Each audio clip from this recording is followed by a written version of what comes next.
You'll have to forgive me for the lack of technologically advanced peculiarities. Pretty sure that didn't make any sense. Welcome to the Cult Kid Podcast. My name is Durs, and I like to have conversations with myself. This is my first time doing a video, and I'm gonna be straight up with you.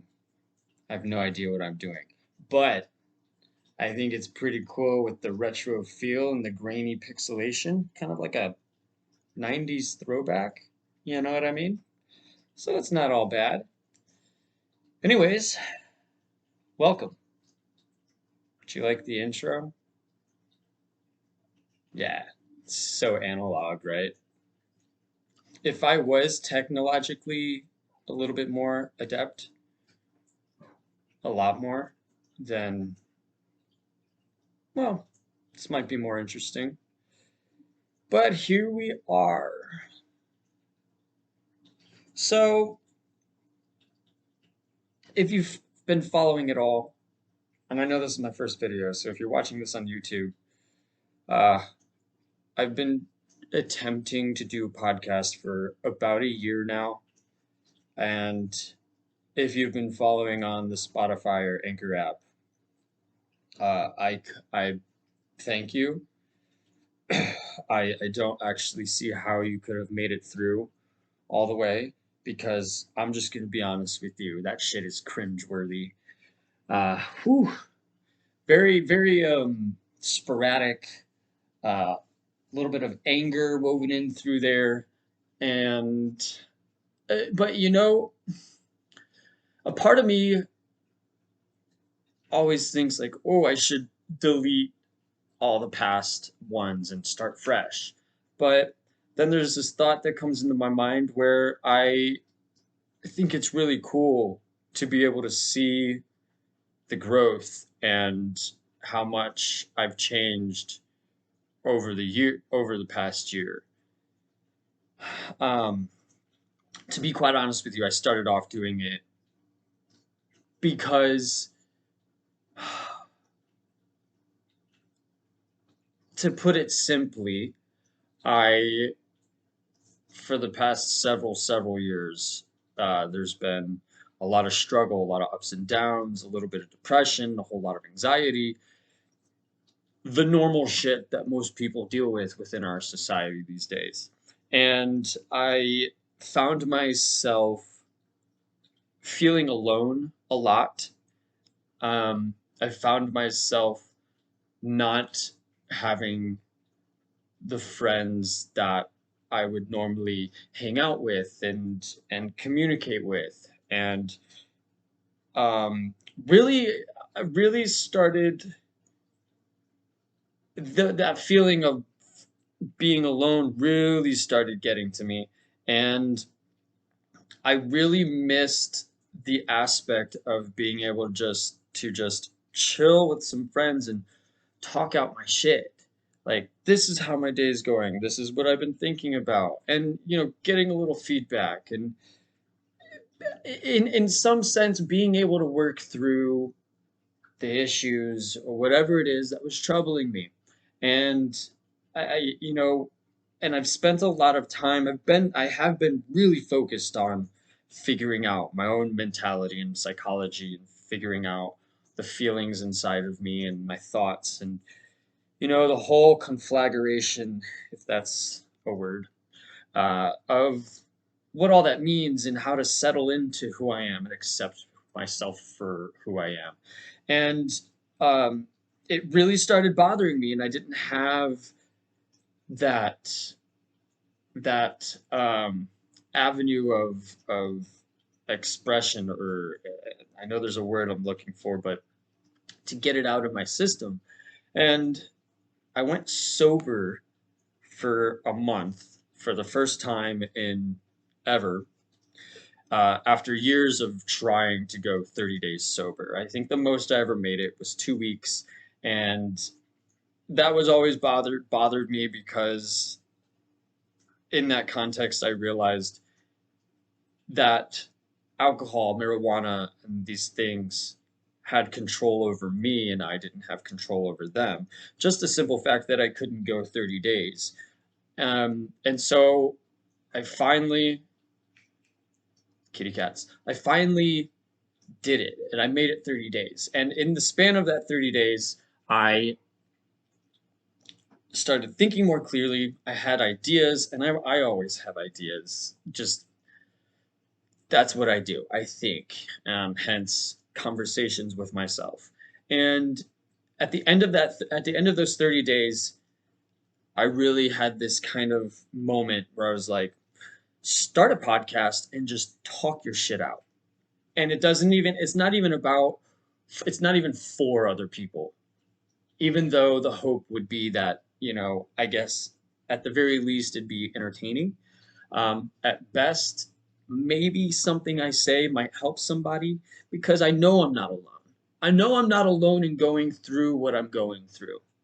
And I think in the space that we are in our society, I feel like a lot of people are really going through similar situations, even though they're dynamic in their attributes and whatnot. So I really wanted to do that, and so started a podcast. And oh man, it was what's the word? Sporadic is the word that comes to mind, and there might have been an episode. There was no common thread. The common thread was, here's how I'm feeling. Get it out there. And I might have overshared sometimes, which is the case with me. And, you know, it's all a learning curve. And I'll get into that. Cult Kid should give you a little bit of an idea of where I'm coming from. And so a year, fast forward a year to now, I was always trying to figure out a concept. How do I want to do this? What's the intention? And it was always like, well, express myself and work through my peculiarities, the idiosyncrasies, work through my feelings and thoughts and get it out of my system. And I started doing it because I've always liked and enjoyed writing, but there's something about speaking the words out loud that does something in the brain. And when you hear your own words, it's an added dynamic to the whole scenario that allows you to work through situations a little bit better, in my personal opinion. And it might be backed up by science. I didn't research that. I don't care to research it, but I'll tell you this, it did help. It helped me. Um, I found a lot of moments, and this was a very interesting concept, but I would do a podcast, say a bunch of shit, and then put it out there, and then immediately feel this sort of embarrassment, and that's dangerous because we'll be good as long as he doesn't. Yeah, he's fine. I would feel embarrassment for what I said, whether it was like, oh, I felt like I overshared, or maybe I shouldn't have said that, or whatever. But in those moments of embarrassment, what I realized was that for me, those were the moments where I found the most growth or expansion of awareness and consciousness. It was almost like I put myself in a situation that caused me to like do something in a way that showed me, hey, work on this. That's not exactly how you want to be or do or think. And in that context, it was really cool. And the embarrassing thing that I felt is just I think it's part of it. You got to go through it. I mean, the greatest steps in our development are usually right after some sort of trial, tribulation, some sort of awkward And if you really contemplate it and look at it and think about it, you can change it. And that's been the name of the game. And recently, in the context of trying to figure out how to do this and what it is I want to do, I always come back to, what's going on in society. I love talking about politics, not necessarily mm, the specifics of politics and how it works, but politics as far as society is concerned, and how are people thinking and feeling, and are the decisions we're making, and are they actually beneficial for us as a society? And to be quite honest with you, over the past few months, what the question I've really been asking myself is, why do I believe what I believe? Why do I think the way I think? And let me tell you, that has been wild, because when I really start digging into like specific things, like, well, why is it that I think this way about this person? And I really think back to, the initial onset of why it is I feel or think this way, I realize I took some information completely out of context. And then when I do go into it and start trying to figure it out for myself and formulate my own opinion, my whole thought process changes and my whole structure of belief changes. And I realize I was wrong.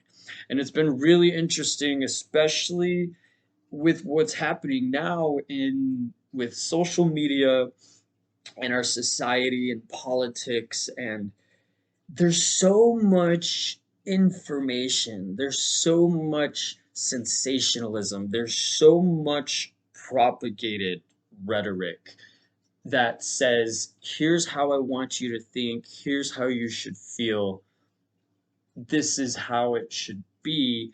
And I feel like a lot of people just jump on board with whatever it is that they saw or and were told, and don't actually do any kind of digging into, well, why is this person saying this about this person, and what's the context of what this person said. And there, and I get it. It's like I I've been I've been there. The reason why I get it, the reason why I'm starting to formulate these different opinions is because I've been there. I was the one that saw some 10-second video clip, and immediately it was just like, oh, that person's misogynistic, and never thought anything about it later. And just in my head, this person is bad, and anytime something came up, I completely dismissed whatever it is that they were saying and didn't even listen to, or didn't even give it a chance, until months later I go, well, why do I think that? And then I go back and I realize, oh, I saw some 10-second clip with some sensationalized headline telling me that this person is misogynistic, and I just believed it. And then when I go into it and really look at what's going on and look at who this person is, and look at the path that they've done and all the things that they've done, and then I look at the 10-second clip and I look at the entire conversation and listen to the whole hour-long conversation, I quickly realize what I was told was completely fucking wrong. And it's not an easy thing, and I get it. And this is the crux of where I'm at. I think, how do I explain this? What it is I want to do, where I'm at in my process, is I've started realizing that, given the fact that we're in the age of information, there's so much data out there. There's metadata. At this point, I think technically we could probably consider that there's metadata.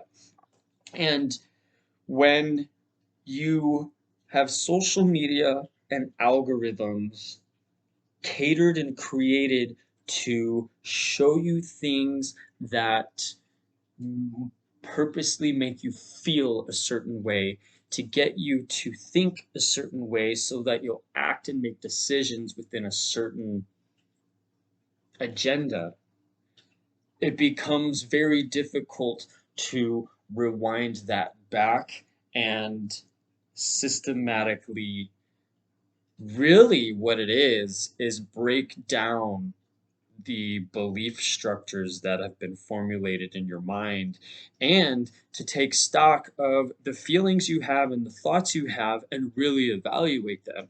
And that's not an easy task. I get it. And to be quite honest with you, I'm not saying like I'm an expert at it. It's just in the past few months, this most simplest things, it doesn't even take a lot of digging into it to realize like, oh, I'm fucking wrong. And the hardest thing is to accept the fact that you have been duped and you've been tricked, and that what you did believe is no longer true, and to change it. And I think that's probably the struggle. I kind of start to see it where even when I try to have conversations with people and kind of present a little bit of information, it becomes, the walls go up, because it's like, here's some information that potentially could destroy your entire belief structure, and the walls go up because that's it. In that context, you're having to face your own inadequacies, and that is what it is. And I'm not saying that you're a bad person for it. That's not what I'm saying. My whole idea here is to show, kind of talk about how it is that I've come to where, where I'm at now, and where I was before, and the way that I move through life, and the way that I think is very conceptualized and dynamic. And um, I think I'll start with, when I was trying to think of like, well, what do I do? How do I start this? What's the path forward to conceptualize this idea that's in my head that I can't fully totally articulate at this point? And the answer is just to start at the beginning. And so um yeah, I'll just start at the beginning and tell you, I think the story that I'm trying to tell is, obviously it's my story. And as I go through telling my story, it's more or less to show you how I have developed the thought process that I have, and the feelings that I have, and how they've changed over the years, and how it's okay to change, and it's okay to be wrong, and it's okay to believe one thing one day and believe something completely different the next day. And there's nothing wrong with it. And I don't even have a problem with differentiating belief systems. I have no issue with somebody who believes something completely opposite of me. The issue that I have at this point is when somebody becomes emotional and wrapped up in the idea that they were told. And I think a lot of people adopt opinions that aren't their own. And that was pretty blunt, and you may not like that. But you gotta be real with yourself. Otherwise, you'll just be stuck in the same cycle. And before you know it, you're 5 years down the road believing everything that you're told. And how do you know it's true? Have you done any research? I mean, actual research. Because I feel like a lot of people think that, like, oh, I listened to a podcast and those people did some research, so like I got the research. Mm, no, wrong. When did you go down the Google rabbit hole? And here's that's a tricky fucking thing, because Google, who says Google is actually right? It's very, very, very fucking confusing. And I think this, you know what, this is starting to make sense to me. I think as I get through this, I like, I would like to show you how I go about doing what I do and thinking about the social concepts that are going on, the political sphere of what's going on, and break it down for you. And honestly, when it comes down to it, it has to be based on your own individual experience, which means it has to be based on others' individual experience. So when somebody is saying something, you've got to understand that they're coming from a place of personal experience, and it doesn't necessarily mean that it's right for the entire group. And I had this thought yesterday. Ooh, if I can find it. Yeah. So I hope this makes sense. But I realized this yesterday and I wanted to write it down. And I think I'll end with this. And then maybe tomorrow I'll start with telling you my story and telling you about the cult I grew up in and how I was told from a baby what to believe. I was told how to, literally every aspect of my life was controlled. And coming out of that and coming to the point that I am now, and we'll see if I can make it interesting. Because part of this is also me getting better at telling stories and being engaging and interesting. And yeah, so I haven't read this since yesterday, so I have no idea if this is actually going to make sense. It was one of those moments where it was like, oh, okay, and then just write really quick on the paper. So here we go.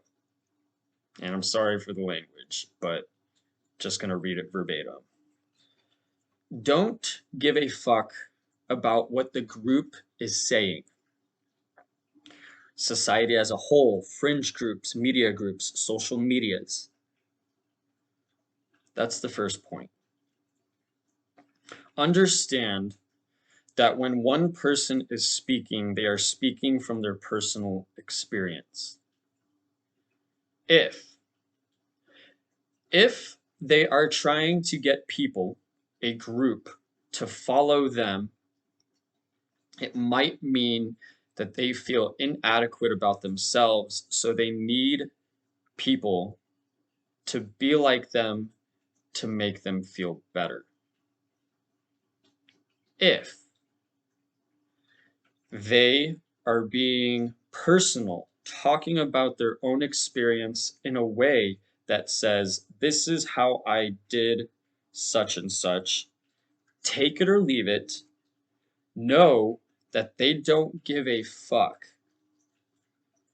And you can use what they are saying to incorporate into your own life. Take what works, leave what doesn't. And this plays into the idea that the new revolution is a revolution of the single individual.